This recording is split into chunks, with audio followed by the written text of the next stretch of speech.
All right. We're live. Looks like it anyway.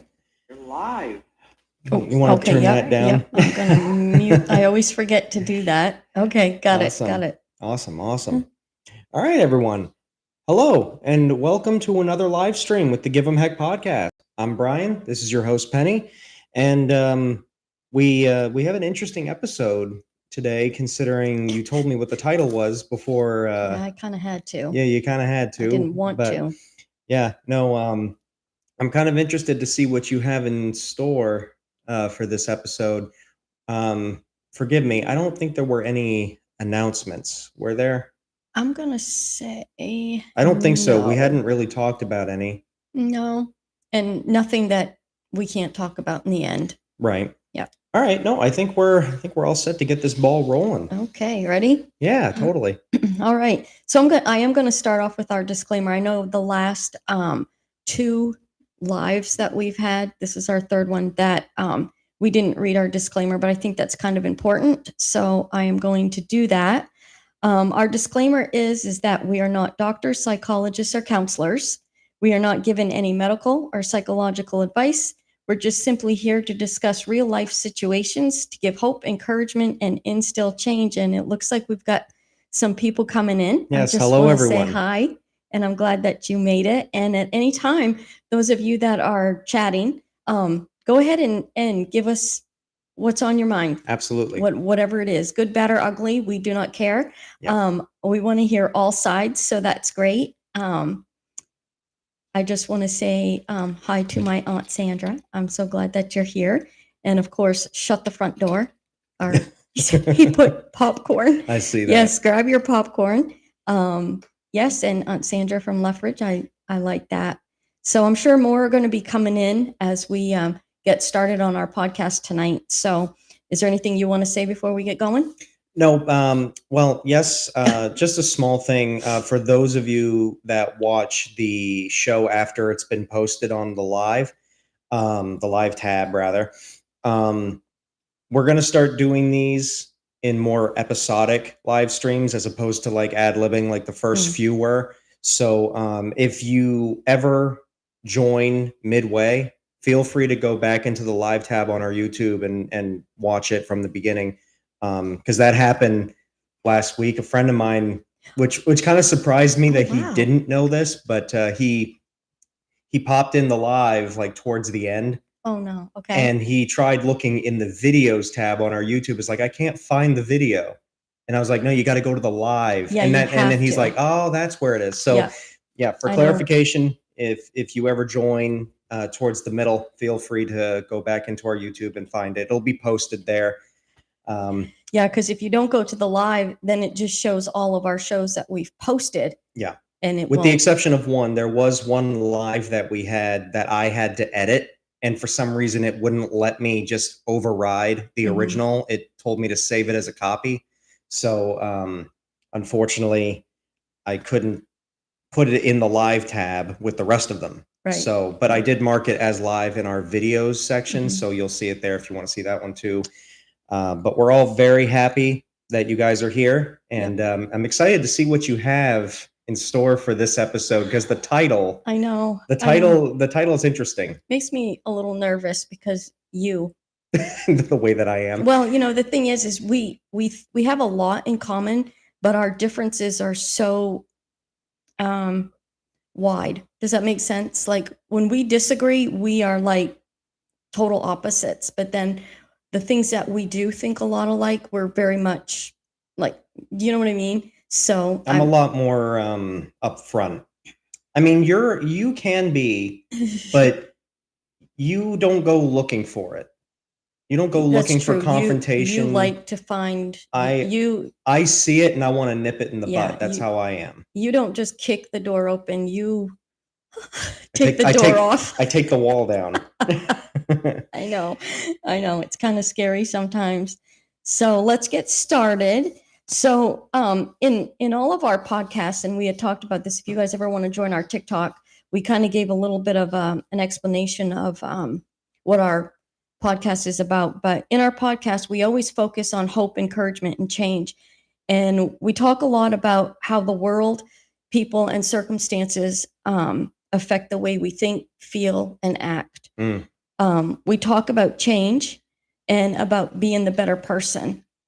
Yeah. And we're going to dive into that tonight with a little side step of the narcissism thing, because I find that, I don't know if you deal with that, Brian, but I know people that I work with, we find that a lot. Of course, we work with a wide range of people.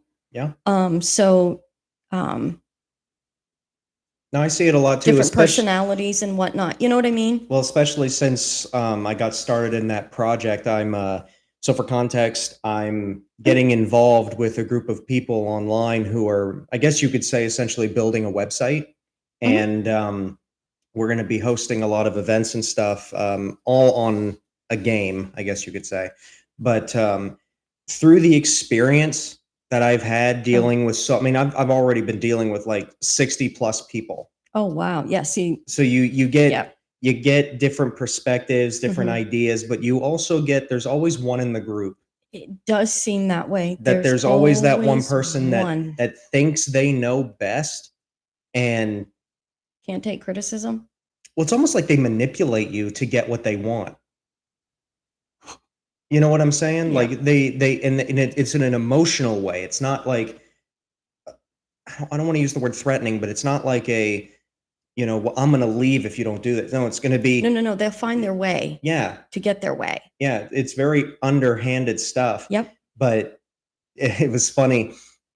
They've been coming to me a lot to deal with to fix it. Yeah. Literally my associate, who's like on the same level as me, because we're both, I guess you could say, the owners of this. And he calls me the sword and shield of the group. I love that. Because he knows That'd be a great tattoo. That would be, actually. I love that. But he knows I won't deal with any kind of crap, for lack of a better word. Yeah. It's been an interesting story. We've been doing this project for about 2 weeks now, and we're hoping to get things up and running by the end of the 17th. But yeah, it's a very interesting thing to bring up. Yeah. In this day and age, because you see it quite a bit. Well, and after we go through this, I think you'll see, Brian, and our viewers will also see that when you say it's very common in this day and age, I think, honestly, I think, how can I say it? Society has made it easy to become that person. Yeah, and I was even talking to my father about this yesterday when we went out into town. I was like, how do I word it? The complacency. I know we've talked about that in other episodes. Last podcast, I believe. But it's the complacency for the bad behavior that has made it more abundant. Like, there's no consequences. You get somebody that comes up to you and inserts themselves into your situation or your life or whatever, and it's oh, well, they're not doing anything wrong, or the turning away kind of. Oh, you mean taking responsibility? There is none of that. No. That's why people can get away with so much today. People can be nasty. I talked about in one of our prior lives about working in the customer service industry. Yeah. People just they yell, they scream at the employees, and it's like, when did we allow this to be okay? Society. And we cater to it. Yeah. Yeah. We praise the bad behavior. Yet when we know something's right, we don't even address that. Yeah. What was it from one of the Avengers movies? I think it was Age of Ultron. He said, you all want to save the world, but you don't want it to change. Now, of course, he was the villain of the movie. I'm not saying he was right in his morals, but I'm saying that statement that holds water. It does. Because we all want so desperately to make the world a better place, but we don't want to change anything, even if that has to do with ourselves. We'd rather just sit in our cozy little bubbles, comfortable, and let the world around us fall apart. And I'm not going to sit here and say I'm this grand revolutionary, but at the same time, when I confront problems, I don't confront it because I just solely love confrontation. It's because I want people to realize that there's consequences to the actions that they do. Yep. And a lot of times it works. I talk to a lot of people about it. I'll pull them aside and be like, "Did you honestly think that was okay?" And they look at me like no one's ever talked to them like that before. Right. Right. And you get one of two reactions. You either get the person who becomes incredibly defensive, or the person that realizes, "Oh, you're right. I was wrong." Right. And then at those reactions, you can kind of gauge on how to help them, Mm-hmm. you know, Mm-hmm. or work with them rather.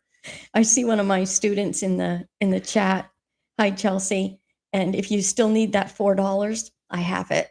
They know what I'm talking about. I was going to say, know it's probably it doesn't mean, it's probably an an inside insight thing, and I love it. And if any of my other students come in, please, like, just even if you want to do an emoji, they know G, and they know exactly what to throw up there. So I love it. I love it. So you kind of answered my next question, where we talk about change and being the better person. I was going to ask you, how is that done? Kind of going along with that Avenger thing you made or said, I understand it's easy not to change, but you had mentioned one time in a podcast, Brian, that people tend to, they'd rather live with I hope I'm saying it right, a comfortable lie than a hard truth. And yeah, they'd rather live with a comfortable lie than a hard truth. Well, that has to do with consequences too, don't you think? Yeah. I mean, it's like raising a child, right? You want to discipline them in the proper way of saying, if you do this, there's consequences. Right. But if you sit there, and I think I've made this analogy in not a live stream, but one of our prior episodes of like, your child wants to put their hand on the stove. Mm-hmm. You can just yank your kid's hand away and say, "Don't do that," and they'll be like, "Well, why?" And if you say, "Because I'm your parent," that doesn't teach the kid anything. It just says that's just something they don't want me to do. Right. But if you sit there and tell them, because you'll hurt yourself, there's impact behind those words, because it teaches the kid that, well, maybe I don't want to get hurt. Mm-hmm.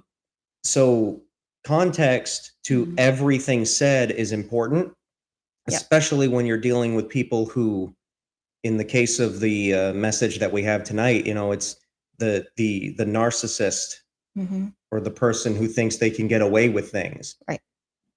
Too much coddling. Oh, yeah. Like, people definitely don't want to hear the hard truths, because number one, they now are being called on the carpet. Mm-hmm. Now they have to change, and nobody wants their feelings hurt. God forbid. And that too, in my opinion, is a problem that's developed while you're growing up. Yep. Oh yeah. And we always say that something went wrong. Yeah, because if you grow up thinking that you can just get away with anything, eventually you're going to hit that point where you're not going to be able to get away with it, and you're not going to know how to handle it. Right. Like I mentioned this in another episode of like me watching a lot of crime shows, and some of the people that get pulled over, I look at them and I'm like, did nobody ever tell you how to act in public? I know. Like, you realize that just listening to orders, even if you're wrong, right? Even just listening to orders can really help you out in the long term. Well, yeah, because but they don't want to get confronted with the problem, right? To change. But then, like you said, eventually you will hit that wall, and maybe it's better to fix it when you're younger, because the consequences won't be as bad. Yeah, or at worst case scenario, just stay calm and deal with the problem as it's presented. Right. You know? Exactly. It doesn't do anyone any favors when you lash out, become defensive, put others below yourself. It doesn't help out anybody. Well, you're only hurting yourself. Well, it's like in the long run. Yeah. Having a problem with someone or something, it never helps to lash out. Yeah, exactly. So with that being said, Brian, I believe that the first step. I almost sneezed. Please don't do that. I believe that the first step in changing yourself to be the better person is putting others above yourself and respecting others, and where they are in their journey. And we often talk about our journeys, right? And humbling yourself. So yeah, it is putting people above you.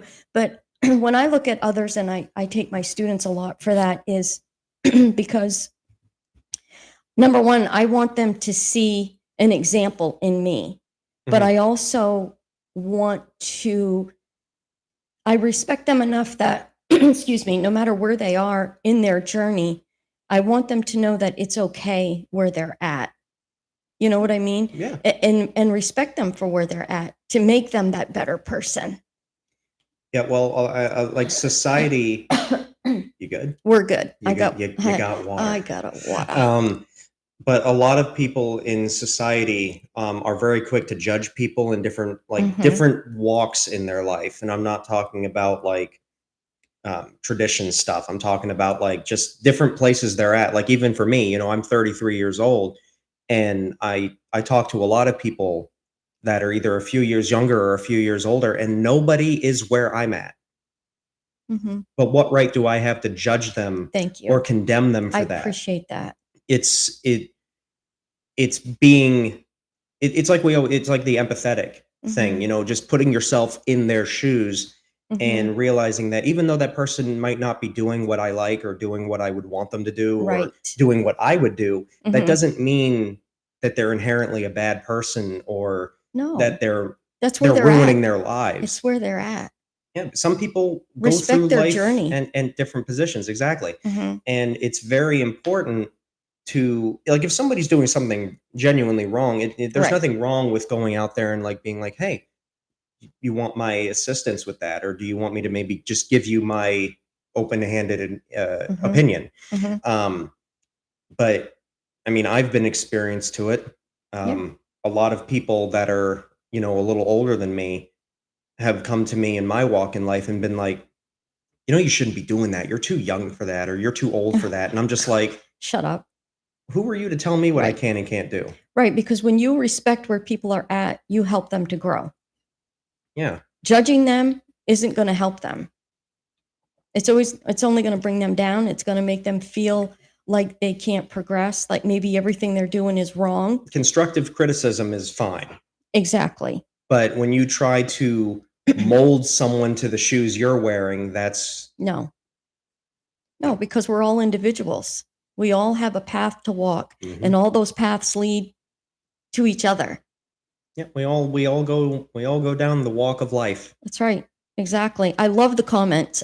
I don't know if you can see them. Yeah, I can see That's them. wonderful. I love them. Oh, you guys are so sweet. I love them. Okay, so let's see where else we're at. Okay, so it's about lifting others up without expecting anything in return. You said that the other day, Brian, and I loved that because that shows that you are not being selfish. When people help others just because they want something in return, I'm not talking about, well, maybe malicious, I don't know. But I know like when I help my students, I'm not looking for anything. I just want them to be good people. I want them to have those opportunities in life that that will help them. And yes, there's constructive criticism, but I try to bring it to them in not a judging way. Yeah. Because I want to give them that respect. Yeah. Well, a lot of times, like what I do when I want to offer constructive criticism is, usually what I like to do is I like to build onto their foundation, right? That's what I'm talking about. I don't like to dig it up, metaphorically speaking. Yes. I like to see what foundation they're putting down, and then I like to just add things to it and see, does that work? Right. Or what if we changed it like that? Right. It's like the case of me with the group that I'm with right now. Where nobody is jumping over anybody to get their opinion, and everybody's just like, how would this work? Right. Oh, I like that. Let me add to it. Right. It keeps building, and then before you know it, you've made a mansion out of nothing. Right. Right. And I want to point out the comment there, where I think it was Sandra. She says, Sandra. people who are offended easily are insecure people. 100%. Yeah. 100%. Anybody that can't take any kind of criticism or even an opinion are insecure in and of themselves. Mhm. because Yeah. they either think that they're right Right. and they'll stay on that hill, Right. you know. Right. But I also think it's and I'm reading the comments. These are great. The constructive criticism can sometimes come off as judgmental, but we've often said this I'm reading as I'm talking, I can't do that. I think it's often like what I'm reading here, Brian, is that the constructive criticism, it's not what you say, it's how you say it. Oh yeah. And that's another thing too. You can and I think it goes both ways, because you could walk up to somebody and be 100% genuine, but the other person might not interpret it that way. It goes both Yes. ways, because it's happened to me. Like when I've Mhm. been like, I had a conversation with somebody today about an unrelated thing to the project I'm working on. Um, and I was just brutally honest. Mhm. And I had to clarify that I'm not being hostile. Settle down. This is just how I talk when I'm serious. Right. And fortunately, they were like, "No, I didn't take anything you said Right. as hostile," but I know people that would. Right. And that's about knowing the person. Knowing the person, and I would say that it's a lack of, and I'm not saying everybody that does this is wrong, just to, clarify my position, but for people who are very quick to snap back at any kind of criticism, Mhm. it goes both ways. It does. You can have a person that could be 100% genuine, but seem snappy, I Mhm. guess, for lack of a better word. Mhm. But then you can have the other person who can't take any criticism at all. Right. Which one's more wrong? You know what I'm Right. saying? It's a balance. It is a balance. But you're only responsible for yourself. Exactly. And I do agree. But you see how dangerous a game it can be Oh, if both absolutely. sides have it's confronting flaws is what it is. Mhm. Because like I said, you could have one person that's 100% genuine but comes off strong. The other person might read it wrong. Right. So Discernment. what do you do with that? Mhm. Because I even have a friend that's like that. Yeah. And it took me a while to realize, oh, he's not being a jerk. That's just how he is, Right. And then as I got to know him. Right. But that also goes in hand, as you got to be careful who you approach. I would argue not to, if you see somebody doing something wrong that you just genuinely don't know, it's probably best to not get involved, if that makes sense. I would say so. Because I see a lot of people who, and I think it does go into the narcissism of the world, where there's always that person who feels they need to get involved in everything, Right. you know? Yeah. Well, So, I think people need to learn their place. well, you see where I'm going with Yes, this. I It's do. both sides. There is. It's an approach. Yes. It's like you said, discernment. It's Yeah.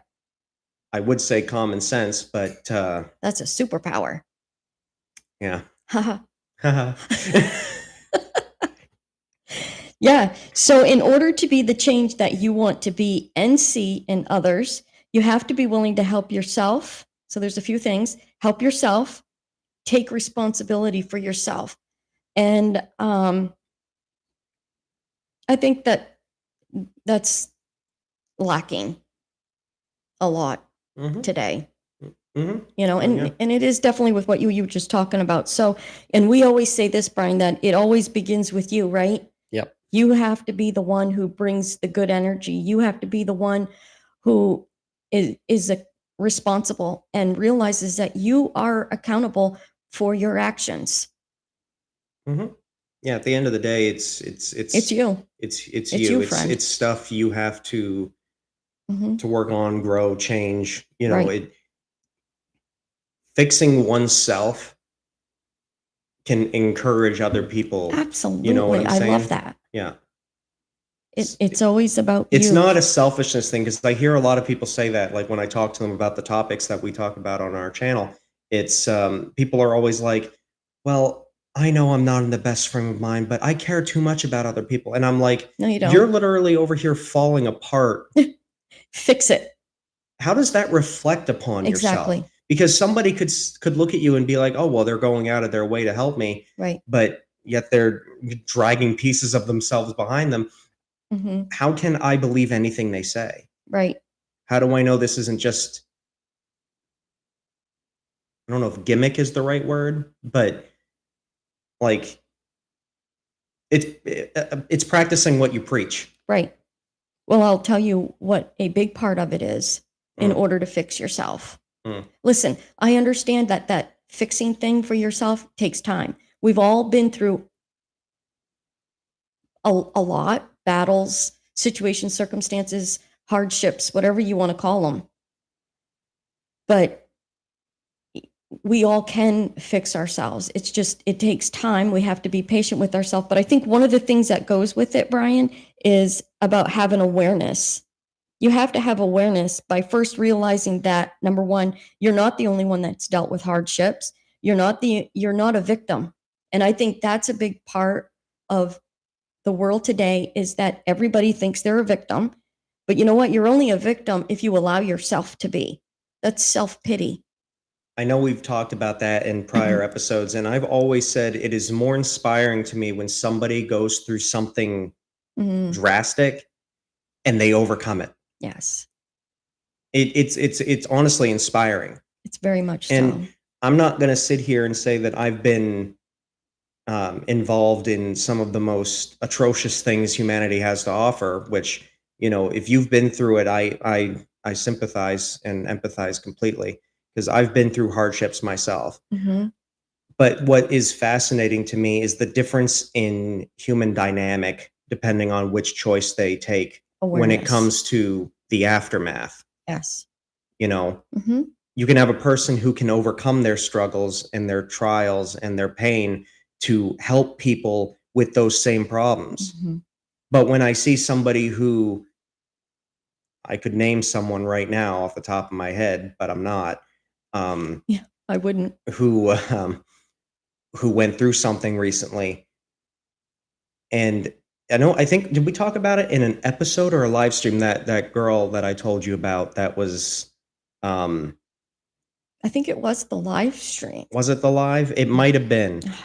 Talked about But so much. for clarification, we were still in this project that I'm working on, and there was a woman that was involved in the group who, there was just a small misunderstanding. And when I say small, I am not exaggerating. Like, it was literally just a miscommunication. Mhm. And the last time I spoke about it, I was telling you that she was removed from the project, Right. and she was basically, everybody was like, "What in the world's going on?" Development changed with that. She Really? she kept going with it. Oh. She wouldn't let it go. Oh, so it's not a good change. No. Oh. She kept going with it. She continued to play the victim. Mhm. Do you know what That's happened? no. She lost every friend she had. And that's what happens with self-pity. People get tired of it. I'm not even exaggerating, because I It's was in sad. I was in a friend group that she was in. She had like 30, 40 friends that she would hang out Oh, with daily. She yeah. lost all of them in the course of a week and a half. Yeah. Now imagine, and again, I want to clarify, I am not taking away what she felt, because Right. what happened, the misunderstanding, like I said, it was small, because she was building a project within this program that we Mhm. had, Mhm. and somebody just, she didn't tell anybody about it. So when the project lead saw what she had done, the project lead thought it was a mistake that she had made. So she Oh. deleted it. It was literally like just a click and drag issue. That's Right, really right. all it was. Oh, okay. So when the girl who had her project deleted, she blew it all out of proportion. Mm.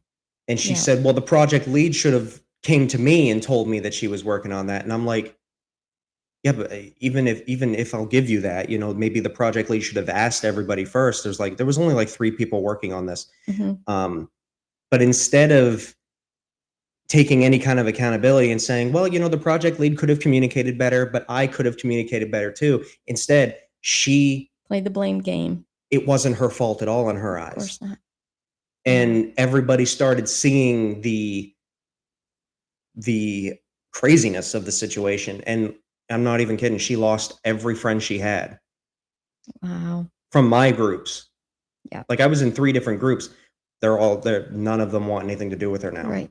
Right. In fact, 2 groups have actually removed her entirely.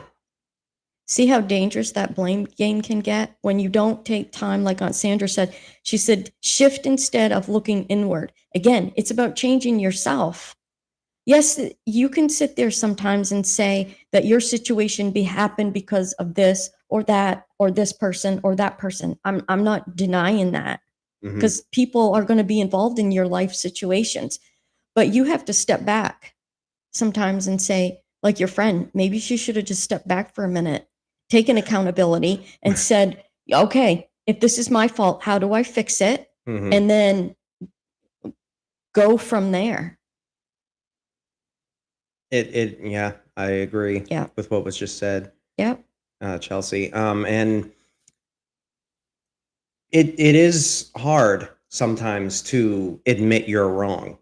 It is. For some people it is. And Sure. and especially if it's in a situation where you kinda did blow it out of proportion at the beginning, it's Mhm. very hard to come back and say, "Yeah, you're right." But it's better It is. to come back and admit the fault, because if anything, for me, that would have given me Right. more respect towards her. Right. Um, Pick and choose your battles, friends. exactly. Like, we all get emotional, we all get angry sometimes, we all get disappointed, but you wanna know the key word in that?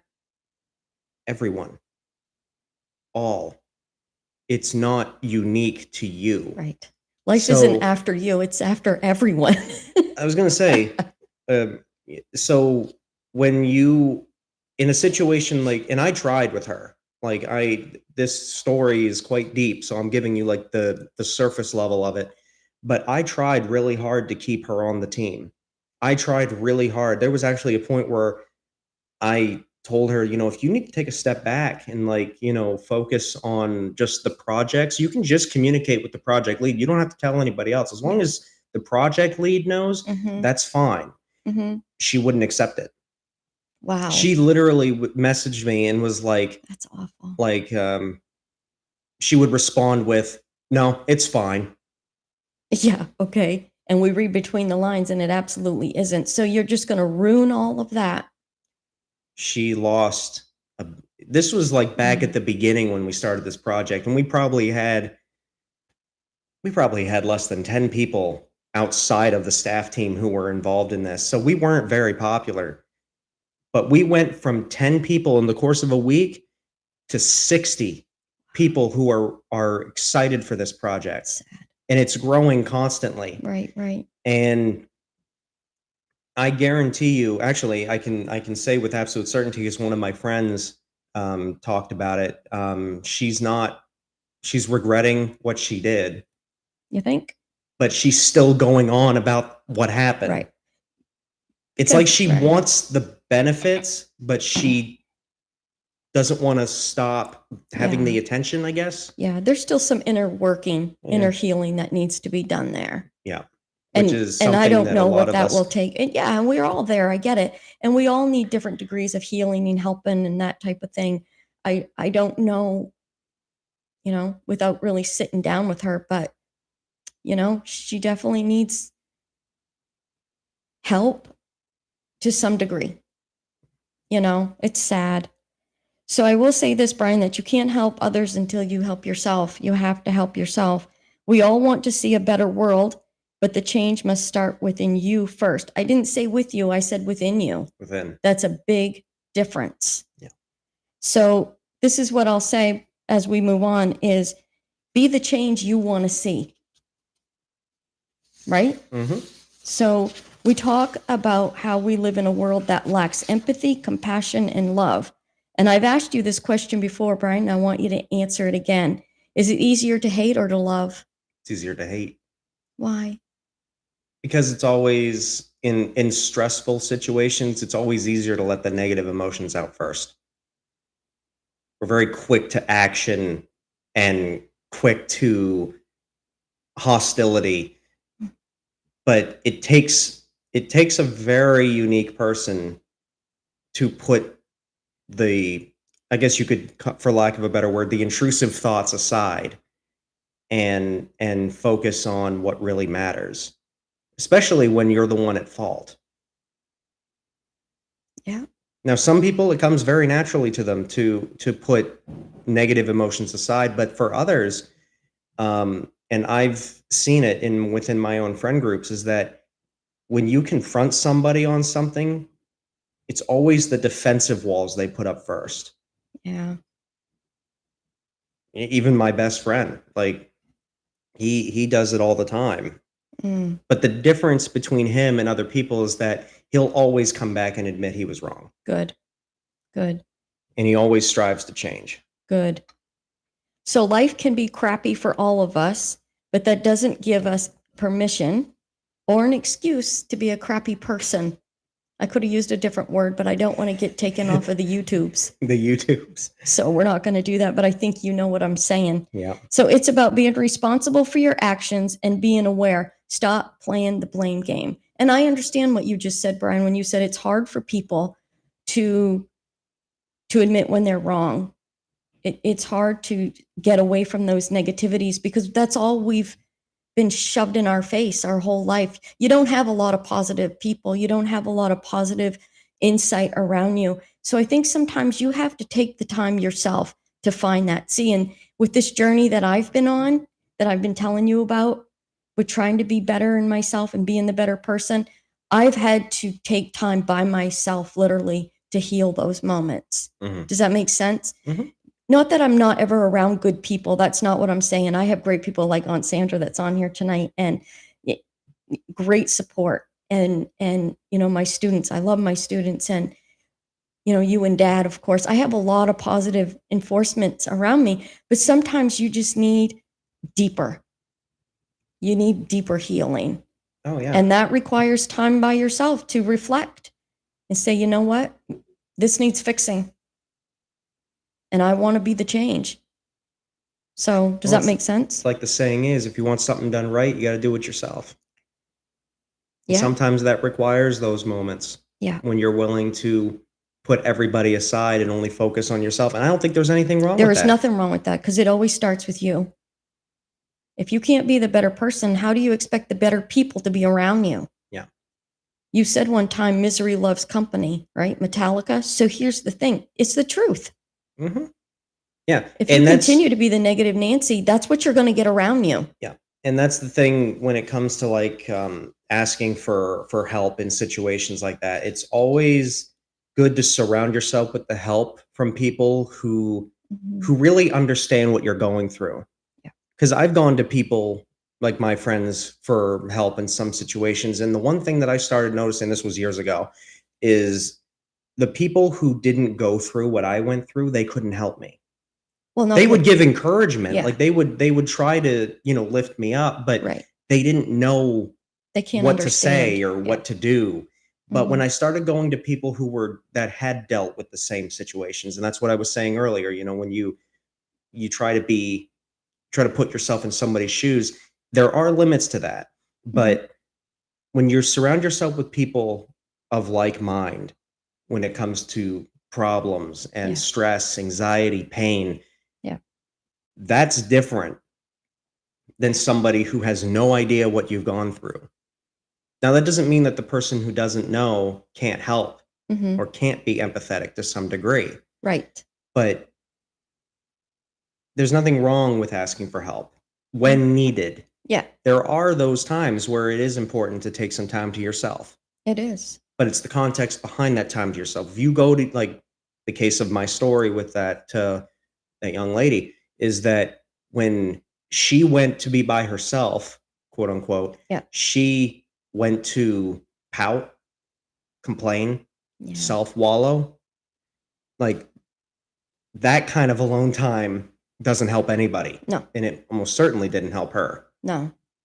And then when she tried to surround herself with other people, she tried to make people understand things from her perspective, Mhm. but in a very, like, woe is me kind of way.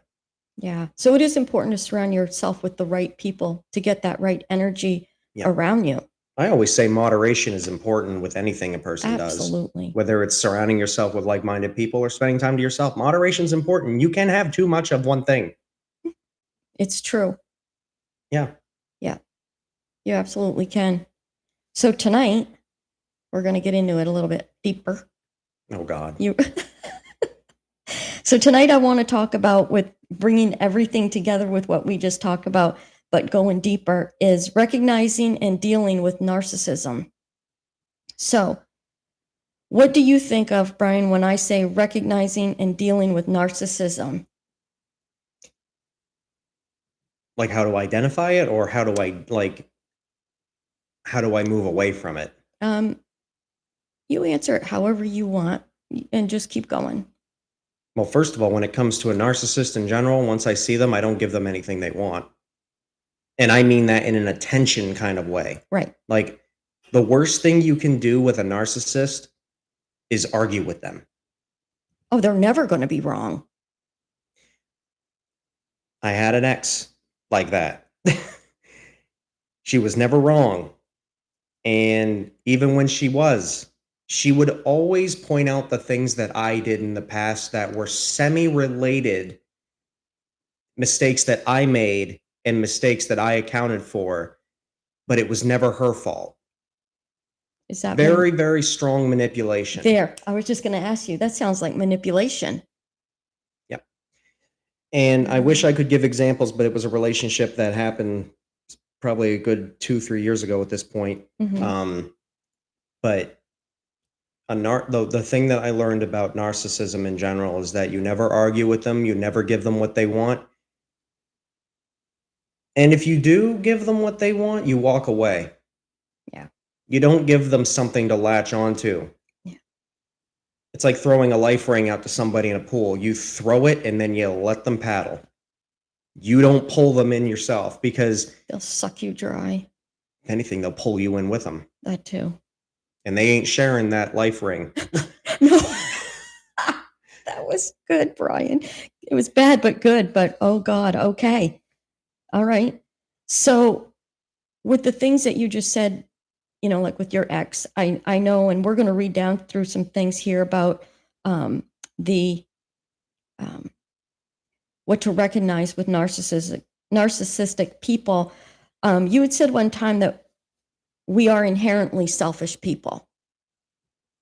But I think narcissism goes much deeper. Like we have a lot of qualities about ourselves, if you want to call them that are not good, but they're just inherently part of life. Selfishness, jealousy,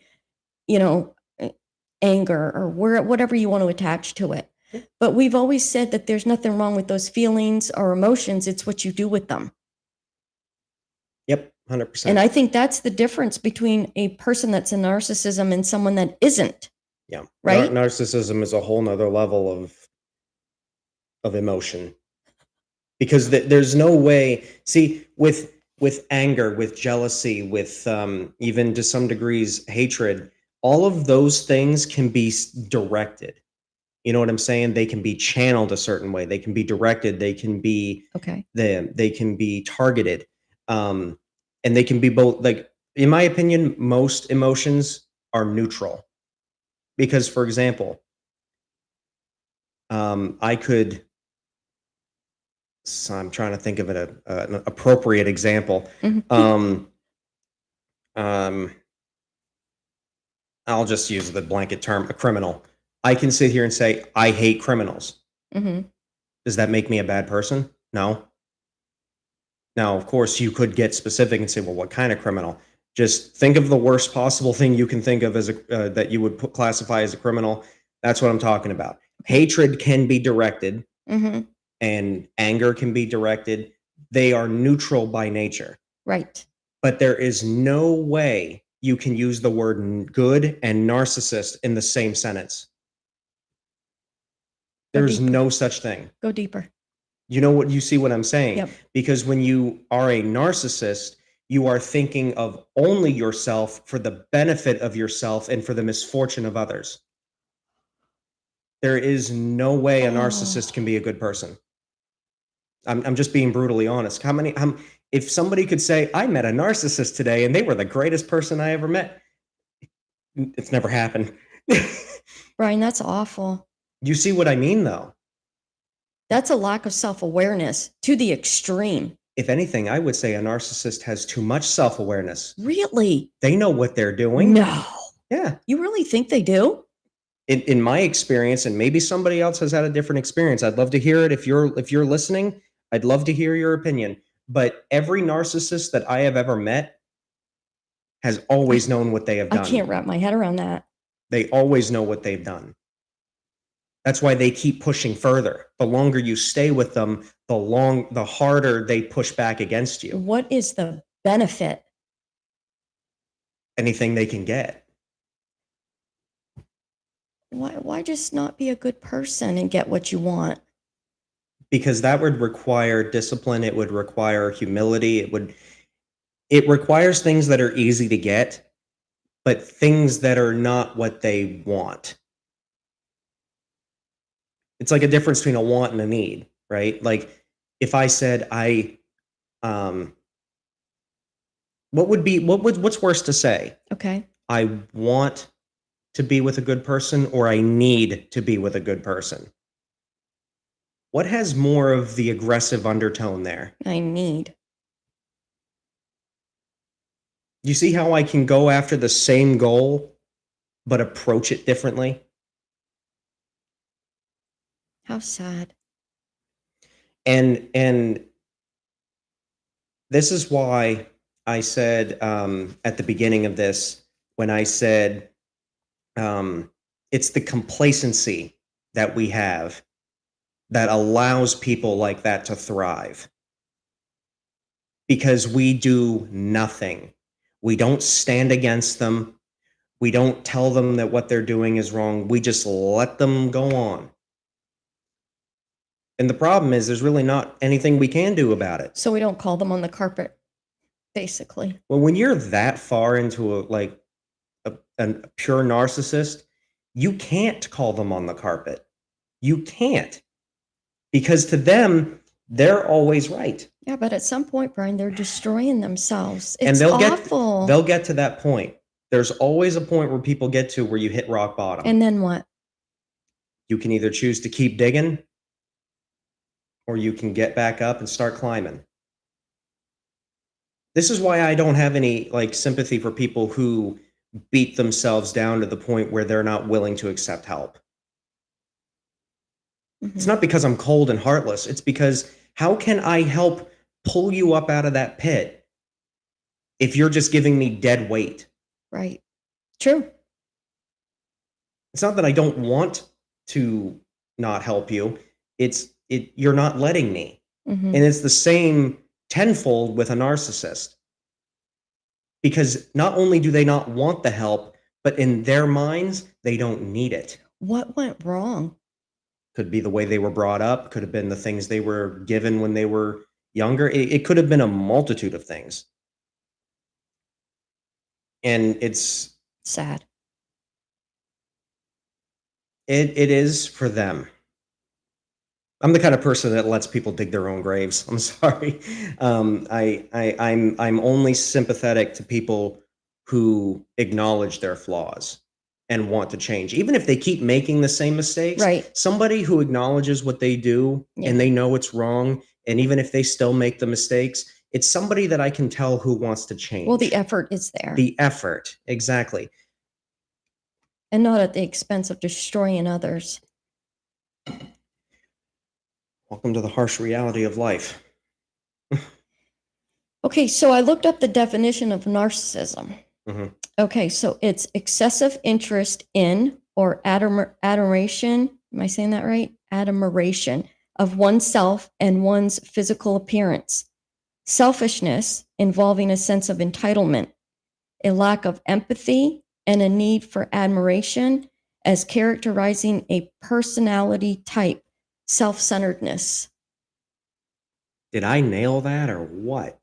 And you didn't know because you didn't read any of my notes. So unless you ever looked this up before, I don't know if you... I've never looked up the definition. I know what a narcissist is, but I've never looked up the actual definition. But I've dealt with enough of them to know. Oh my God. Wow. So now I understand that narcissism can be featured as a mental condition. Okay. I'm sure I'm not a doctor. I stated that. You are not. We stated that in the beginning, right? But that's not really where we're going tonight. But I look at it this way, Brian. Although we would never diagnose somebody because that's not our position, Mhm. we're just, kind of throwing it out there. Like you just said, if someone wants to help themselves, they can. That's the thing. I think at some point, maybe when they hit rock bottom, they're going to, somewhere in their life, I hope they're going to say, I need the help. I want the help. How do I get the help? And that's the easiness of it. Like, we look at how bad things can get in the world, but we don't realize, and I'm not saying you and me, I'm talking Right, about right. people that narcissism or narcissist, for example, Mhm. they don't realize how much easier it could be for them. How come we see the struggle, but they don't? Yeah, that could be a multitude of things. Like you said, I do believe that narcissism, to some degree, it could be a mental Condition. condition or a mental problem at the very least. But it could be the way they were brought up. Just breaking out of that mold. Yeah. Okay, that's The understandable. problem is the molding is made out of concrete. It's a very hard thing to break. It is, and again, because I've had plenty of them in my life, you can sit there and say everything 100% correct, and I'm still wrong. And I'm only saying this because of what Chelsea just said. Thank you for that. But would it surprise you if I said that I'm not sorry that I dealt with them? Because it helped me learn what to avoid. Wow, It helped me learn that's what interesting. not to be. I like that. It helped me grow past what they're dealing with. You mean you want to be the better person, Brian? I don't want to necessarily be the better person, but I want to be able to confront the problem when I see it, instead of letting it get as far as it did in the past when I wasn't aware. It's like dealing with problems in general, right?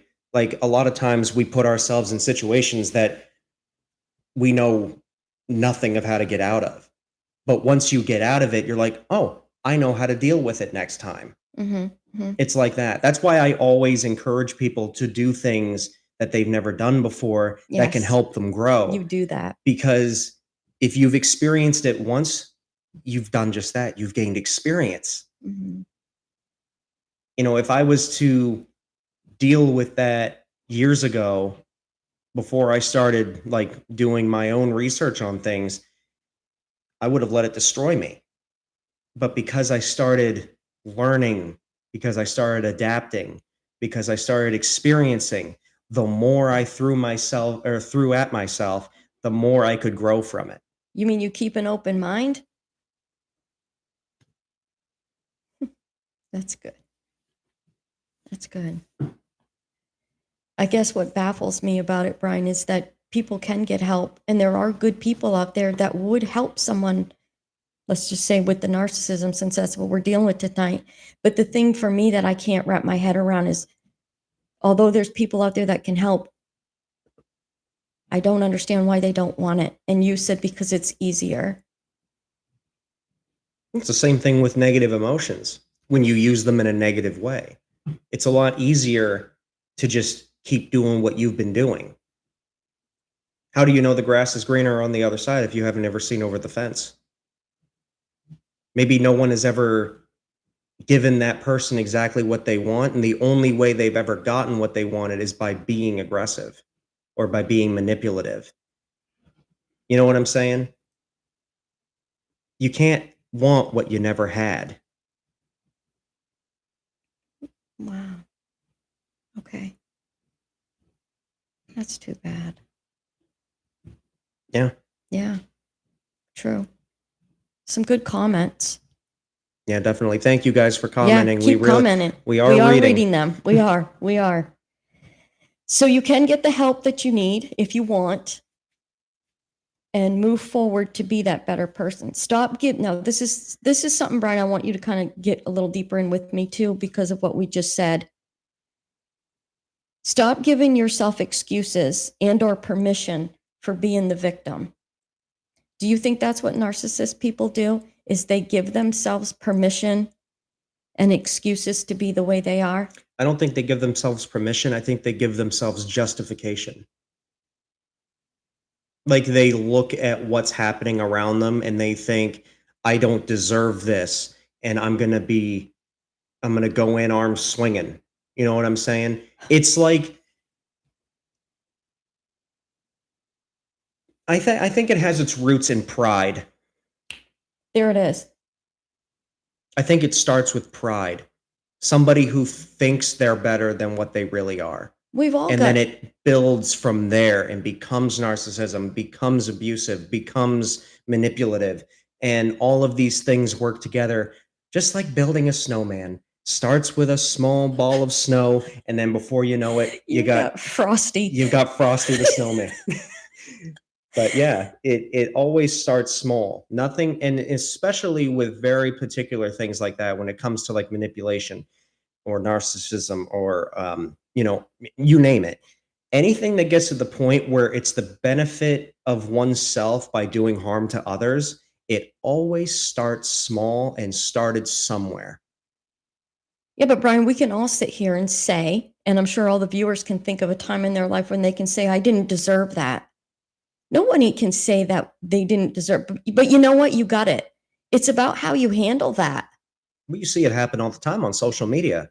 You know, a bad thing happens to somebody, and then somebody goes online and throws up a 10-minute video about saying how they didn't deserve it. Well, stand in line and take a number, friend, because we've all got one. And that's the thing. Name me one person who, I should say, name a good person who has had something bad happen to them that they didn't deserve, that hasn't happened to somebody else. Exactly. We're all in the same boat. Right. And that doesn't mean you can't be sympathetic or empathetic toward that person, Right. but it's when the woe is me becomes my identity. That's deep. So now you. Oh my God. Yeah, but Brian, when I'm seeing the smoke. When you say that becomes their identity, you're actually telling me that person not only owns that, it's not only justified to them, but that's deeply who they think they are. It becomes everything. Even if you give a narcissist everything they want, it's still not enough. Okay, then. Because of them, it's not justified. So they have to get what they want by force, even if that's at the expense of people around them. Okay, so is there ever a chance for change for the better? It's up to them. Oh, how do you crack out of that? I would kind of say a very similar example to my former colleague there, the girl I told you about. She has to hit rock bottom.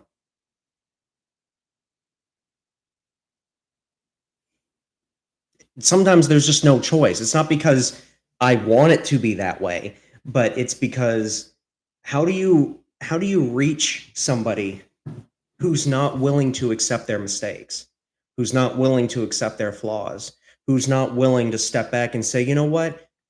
I may not have deserved that, but was I owed it? Owed it?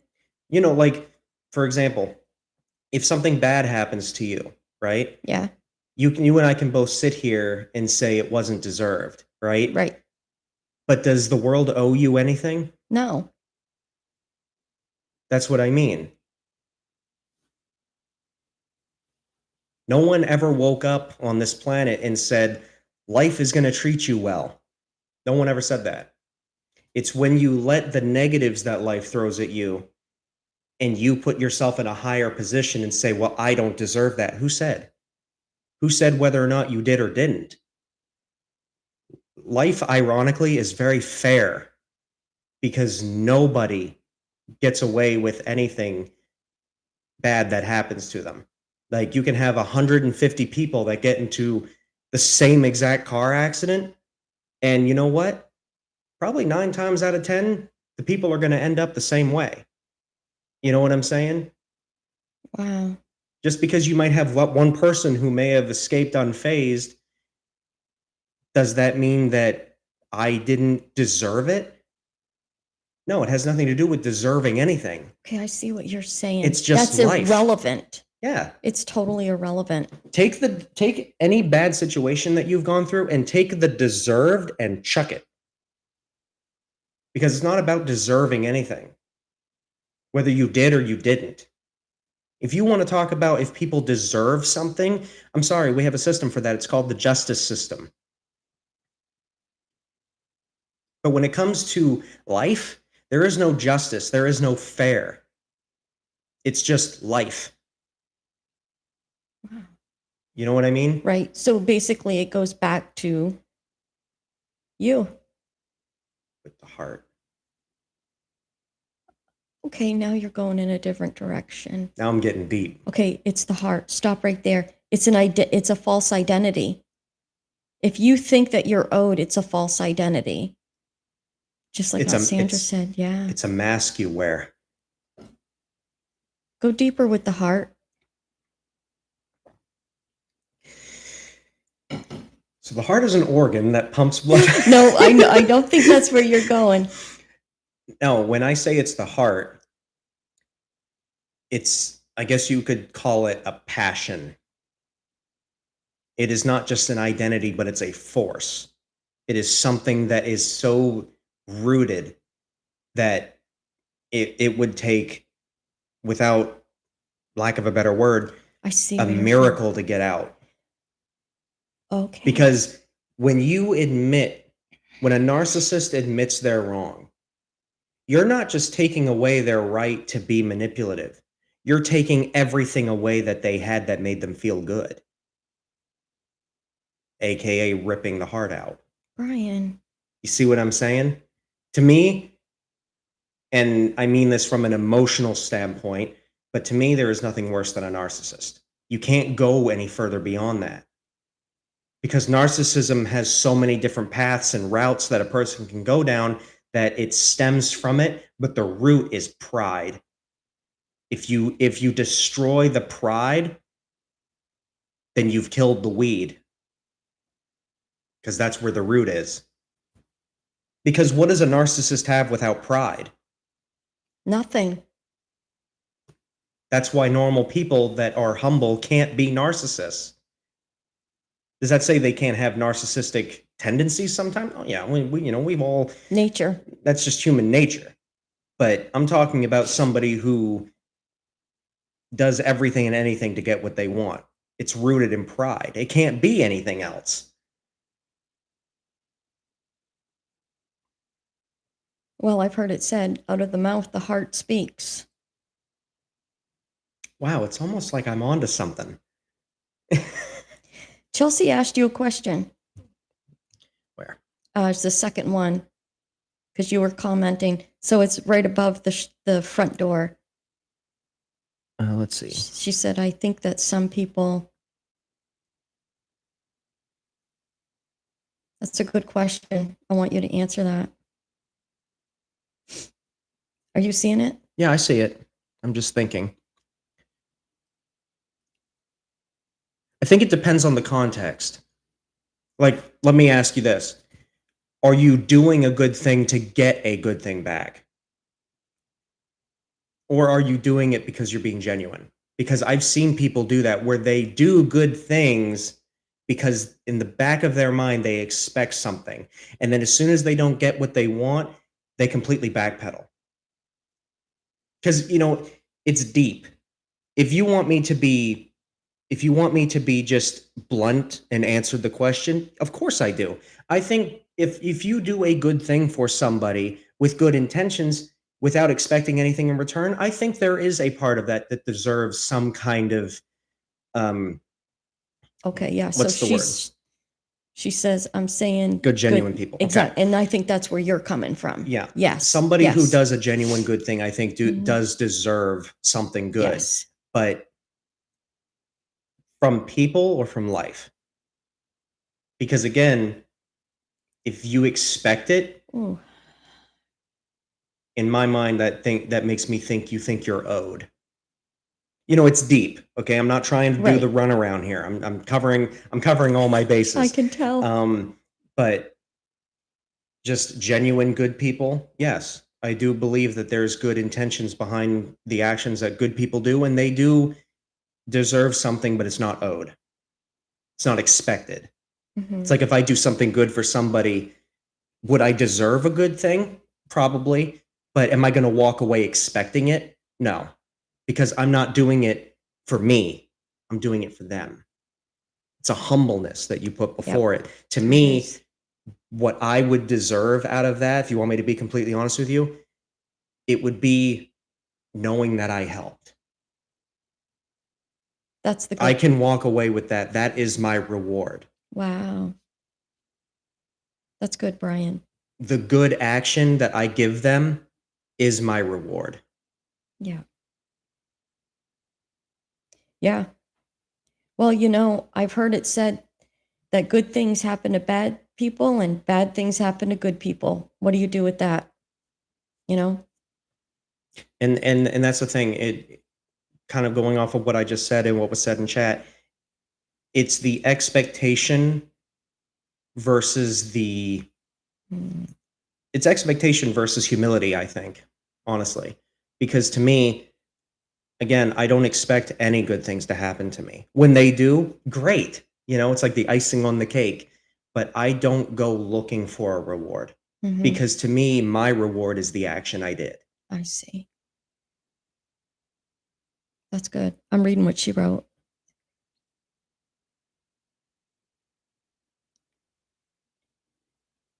Oh, absolutely. Mhm. There's yeah. Yeah. Yeah, absolutely. Very good. Okay. So let's see. Where am I at? So now good job, shut front door. So we're going to look at 12 traits of narcissism. Now, I asked on the computer how many traits there are. I found as many as 30. That's all? I thought that was a lot. I'm like, no way am I doing that. So I went with 12. I'm going to read down through them.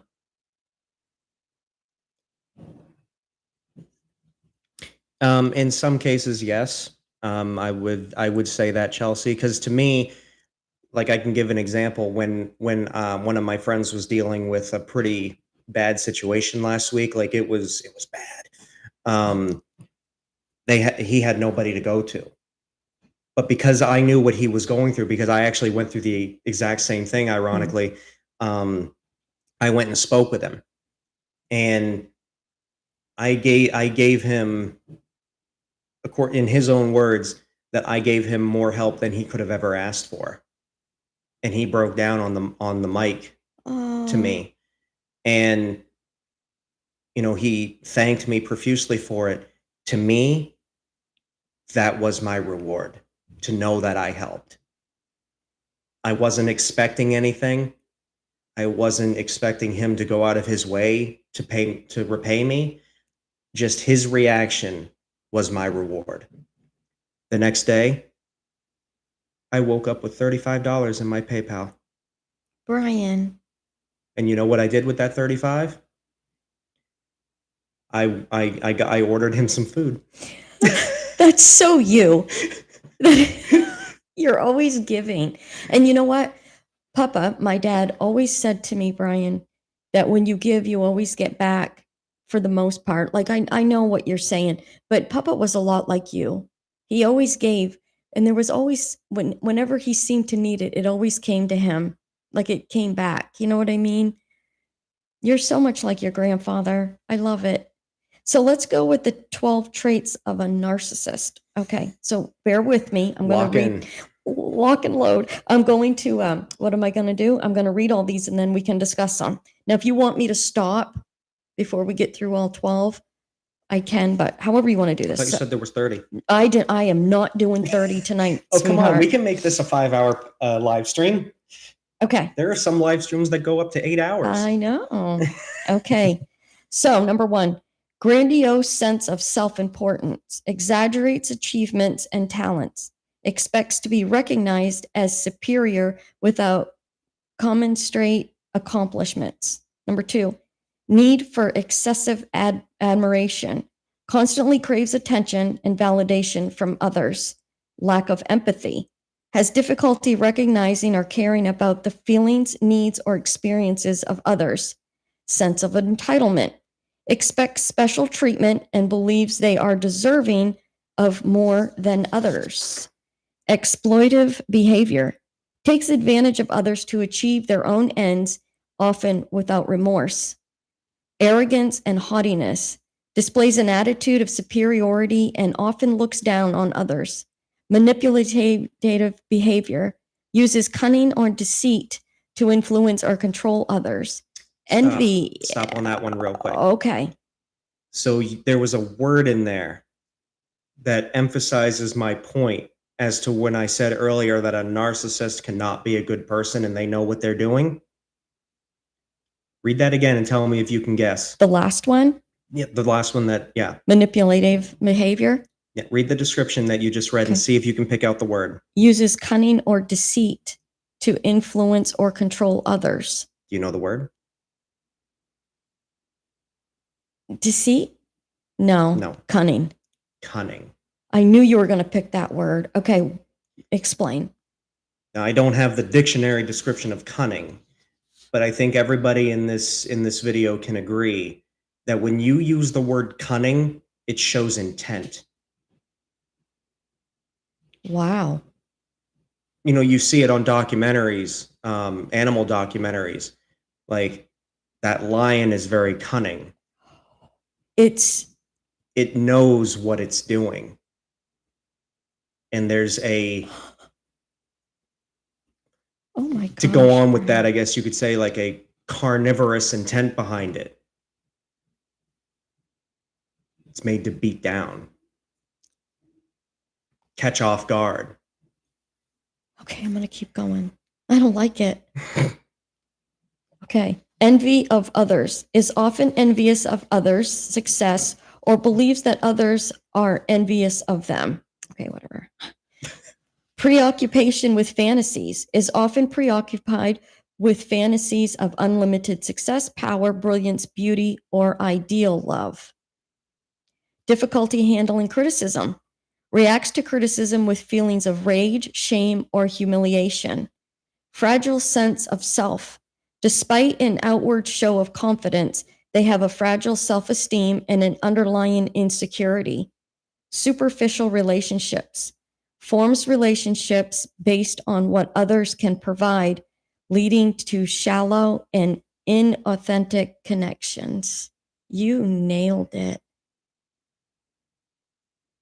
So other than you just describing my ex to me, you see what I meant earlier. That's awful. When I said it shows pride and intent. It's all pride. You can't, there's no, good and narcissist cannot belong in the same sentence. It's all pride. My heart hurts. So sad. Narcissists, and this is just based off my own personal experience, I want to clarify, I don't feel bad for. Because not only do they know what they're doing, but they enjoy it. That's the difference. See, you can feel bad for somebody who has bad things happen to them. You can feel bad for people who are truly going through a hardship. You can feel bad for people where, you know, whatever you want to tag on that. But I see what you're saying. Don't feel bad for a narcissist until they're willing to admit they're wrong. No, because all it gives them is an excuse and permission to continue with their bad behavior. And you're not helping them. You're not helping them by allowing them to continue with their behavior. You're not helping them by not making them fix themselves. You're just allowing their behavior to continue. You're telling them it's okay to be like this. You know what the best thing, and for those of you that watch this video live or post, if you ever deal with the narcissist, the best thing to do when you confront one is to say and do nothing. Because that's what I would do with my ex before I broke up with her. Whenever we would get into a scuffle, I would just sit there and let her rant and rave. And you know what that did? She hated that. She hated it. Well, she wasn't getting any attention. Yep. That's literally the best thing to do. That there's nothing that enrages a narcissist more than to just ignore them. And I'm not talking about like just turn away from them, because if you turn away from them, that signals to them They've got the power. that they're cowering, or that you're cowering before them. Right. They've got the But power. if you just sit there and like, I literally would just sit there and just Are you done? direct eye contact and everything. Nothing made her more mad. And that's how you deal with them in general, because there's when you deal with confrontation, different approaches are necessary depending on For what you're them. dealing with. Yeah. I see what you're saying. But you gave 12 examples that a narcissist has out of 30. Out of 30. Oh, I wasn't. I just. There is no one reaction to one particular thing. It is silence to all of it. Really? Yep. You think silence takes care of all of them? Once you feed into it, that's what they want, because then they'll point something else out. Because that's what she would do when this first started happening. I would try to defend myself. And then she gave that line that I'm sure a lot of people that have been in bad relationships have heard. This is just like you. Or you've done this before.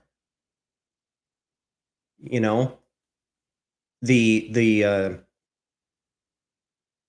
classic quotes of bad relationships. But you'll find someone good. There's someone out there. Where's she at? It's so sad, Brian.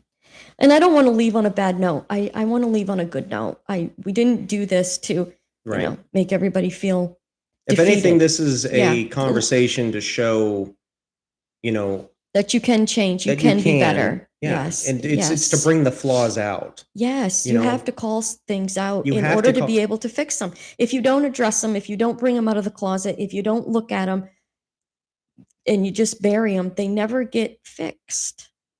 Silence, it can be part of, when it comes to serious conversations like this, silence can be a part of complacency. When you don't talk about the bad things of the world. Yeah. Yeah. Because you've ever noticed how you can have individual traits of narcissism, but not be a full-on narcissist? Like there's things you mentioned in there that you could just say, this one, it could be me. Right. Oh, and that's what I was trying to say earlier. I understand that, but there's a degree, like there's a line. Yeah. Like how far do you have to go to become a full-on narcissist? Do each and every one of those mean you're a narcissist, or do you have to do every single one of those to be a narcissist? Pointing out flaws in one's inner self, I guess you could say, does not make you inherently bad. These are flaws that can be fixed, flaws that can be adjusted or changed.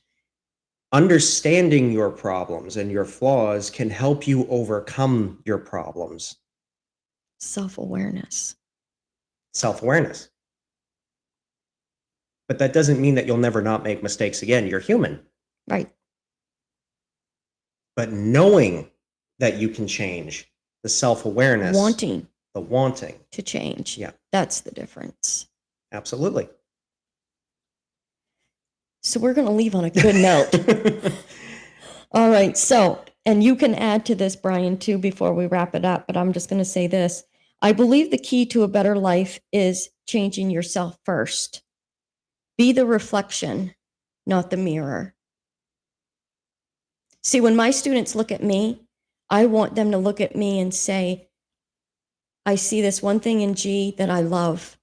I want to be that. And I hope what they see is positive. I hope it helps them to grow. I hope it lifts them up.